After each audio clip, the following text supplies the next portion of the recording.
Guys, good morning. So welcome back to my YouTube channel. This is Otto Bolson.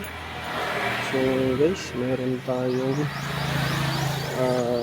idadiagnose Yamaha MIUI 125. So ang issue nito daw ayaw umandar. So ginamit lang ito ng karang araw. Pagkatapos ayaw na umandar. So check natin.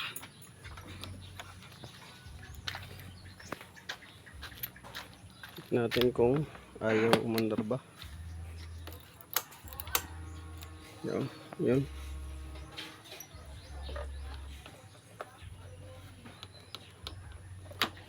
Dito sa kabila.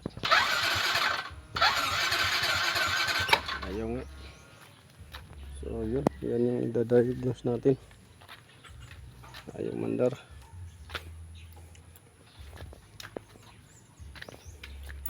Check natin. So na guys, check natin yung battery voltage nya.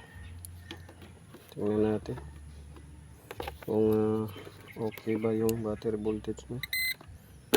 So yung battery voltage nya ay 12.3.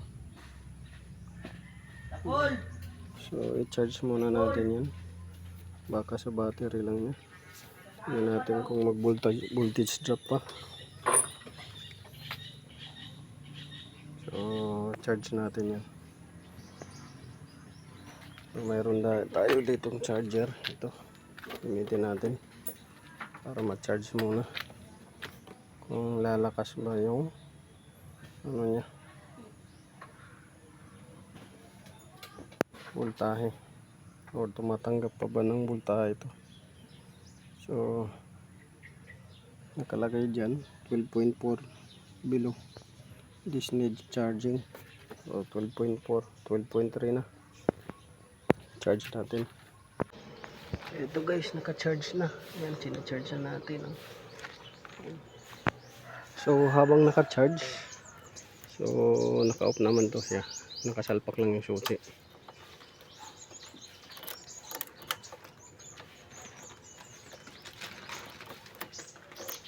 So habang naka-charge, ayan, check natin kung kumakarga na ba siya, ilang voltahe.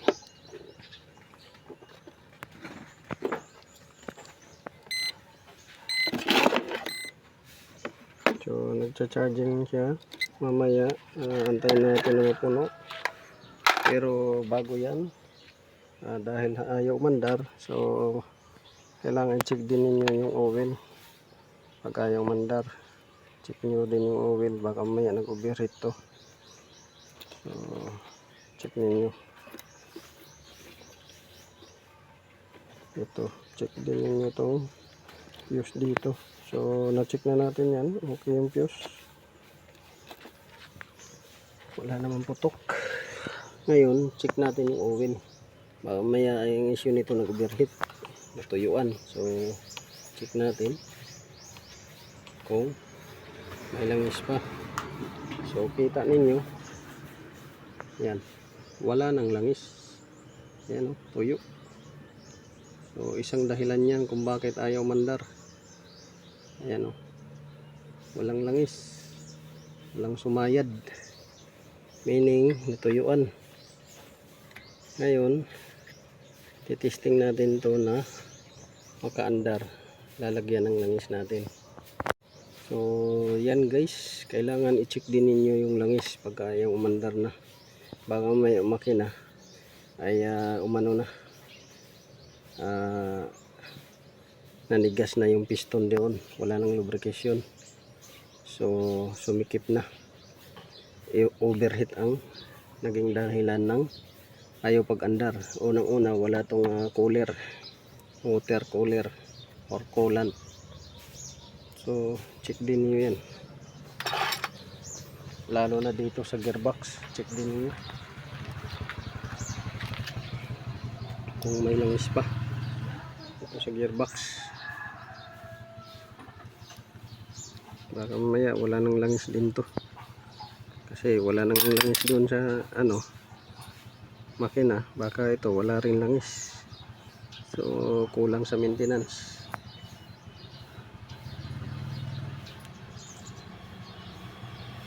Tusukin natin kung mayroong langis.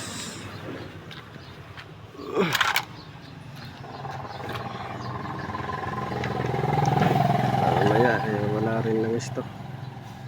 So dyan. So ayan, tuyo rin, walang kalangis-langis. Yan o, hindi man lang nagbasa. Tuyo, walang gearbox oil, walang engine oil.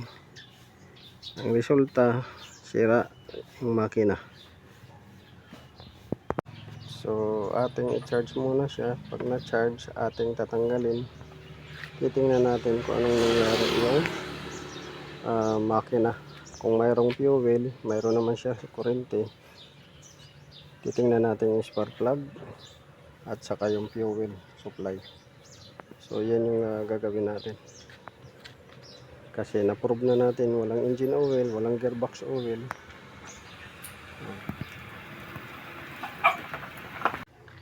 So ngayon guys, puno na yung battery. Na-charge na natin yung battery. Ito.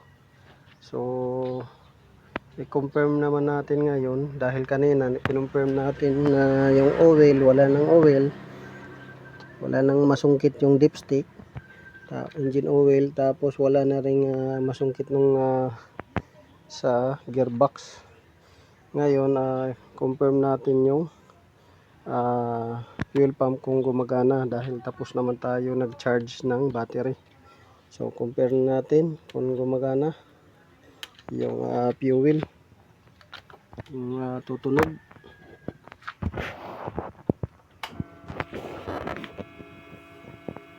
So tumutunog naman siya.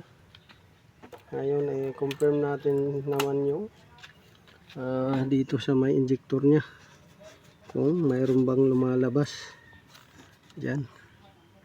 May lumalabas dahil sa ano nya, kuryente, mayroon namang lumalabas kaso mahina. So spark plug ng papalitan ito pag mahina.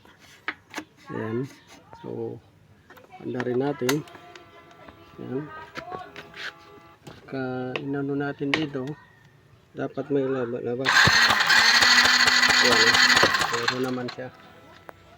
So confirm may kuryente pero mahina, spark plug papalitan. So i-confirm na lang natin kung may lumalabas sa injector na fuel. So ito guys, nilabas na natin injector. Ayan. So confirm natin kung mayroong mayroong fuel lalabas. So diyan walang basa yan So kailangan magbasa yan kung mayroong fuel.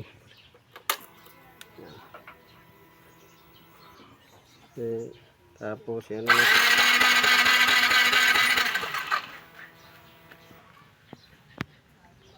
So ito, konti lang yung basa niya. May possible na barado to. Yan. So yan yung ano natin ayusin yung barado. So yun guys. So ito guys, ito yung luma niya. So nilinisan natin para lumakas-lakas, pero palagay ko hindi nalalakas ko. Talagang pahina na kasi yung spark niya ay kulay puti na lang. Wala na yung blue tsaka pula. Puti na lang siya. So mayroon tayong bago dito. Yan. Papalit natin to. Itong racing spark plug. Yan. Parehas naman yan sila. So ito yung ipapalit natin, itong racing spark plug. Tapos nalinis na rin natin yung injector. Ayan So nakakabit na yun dyan. Linis na. So kakabit natin itong spark plug na para ma-test natin kung okay. Ayan. So ito guys, bago ko pala makalimutan sa inyo, kasi kasama to sa basic basic diagnosing. So naikabit na natin pala yung spark plug. Check lang natin. Itong spark plug, ito yung racing spark plug yung kinabit natin. So wag nyo palang kalimutan i-check to. Ito kasi minsan itong ignition coil cable, ito yung minsan nagiging dahilan pagka putol na sa loob or lost contact na, kulang na yung kuryente. So check nyo rin dito sa may puno, yan o, puno ng ignition coil, baka maya nahugot or else yung wire na dalawa na nakatusok. Check ninyo kung may corrosion na, nababasa kasi yan ng ulan, ayan, or nag-loose. Dalawa yan, ito, isa, dalawa, check nyo yan. Tapos ito, ground, check nyo yan. So kasama yan sa basic. So ito, ayan, putol yan oh, nag short, putol ignition coil yan oh. Binalatan natin para makita natin kung putol. So putol talaga siya. So check natin yung kung anong cause ng putol, dahil kadalasan ito pag putol minsan yung sa bend niya yan, na bend yung kable or else nasunog. So ayan, change oil natin muna kasi natuyuan ng oil, walang oil. So mayroon tayo dito reserve 40 scooter motor oil. So compatible naman yan siya sa lahat ng FI. So gamit ko rin yan sa dalawa kong scooter, compatible yan. So lagyan natin, tapos lagyan din natin ng gearbox oil kasi maingay na yung gearbox niya, natuyuan din. So hopefully madala to sa ganong paraan kasi doon okay naman tayo sa kuryente tsaka fuel. Double check lang natin yun kung malakas yung pressure sa injector or mahina. So yun ang natin. So change oil, gearbox oil, lagyan natin para gumana. So ito guys, lalagyan na natin ng gearbox oil, lalagyan na rin natin ng engine oil, na-charge na natin yung battery, spark plug cap, inayos natin. So itong injector, papalitan natin yan, injector, dahil mahina bumuga. So yan, Yamaha pag MIUI. So papalitan natin yan kasi may kuryente. Ang problema is mahina yung buga nito. So lalagyan muna natin ng pamalit.